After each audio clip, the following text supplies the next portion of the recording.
man sila mga kananay, paldo na gitani kaya itong mani. Labong kayong mga dahon, gidahon-dahon pa jud ayon.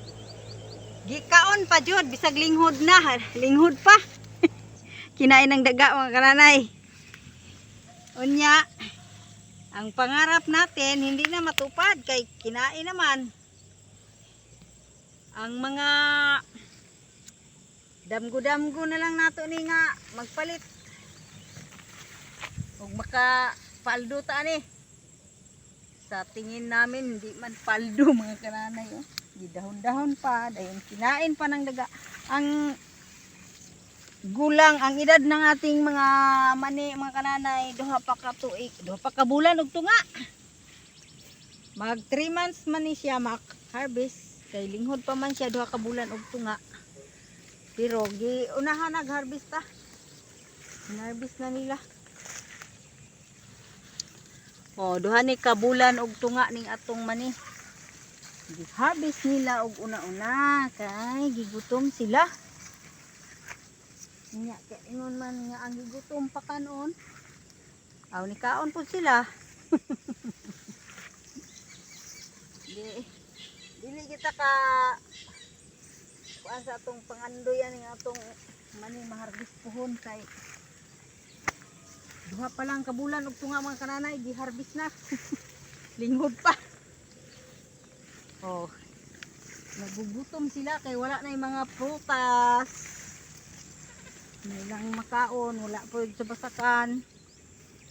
Sa basakan man sana sila mag kalingaw pangitag pagkaon, wala man. Kanira mang atong bunto di ari na ipagkaon. Dire sila.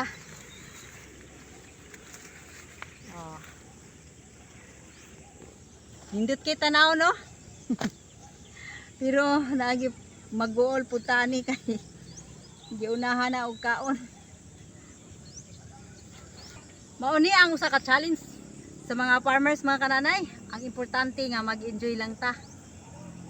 Dili ta mag-stress. Inaani na gyud ni basta mangumata. Dili ta mayon nga mo surrender. Magtanim uli inig ma-harvest puhon basig mabinlan patanig pang kuan pangbinhi ba. Magtanim pa ta.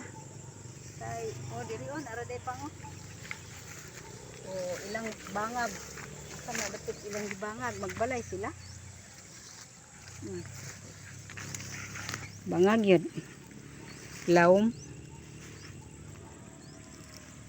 wala sila di kadayon tabunan lang na murag wala na na tingali sa ibabaw ni ana no diri mga asong mga alaga na gob na adang may tao kana dang kini si chika dang ang among catcher sir ng daga giibot giibot marunong maggibot pero linghod pa man mga kananay oh kaloy giibot oy sabi niya na diri gabalay mamang na giibot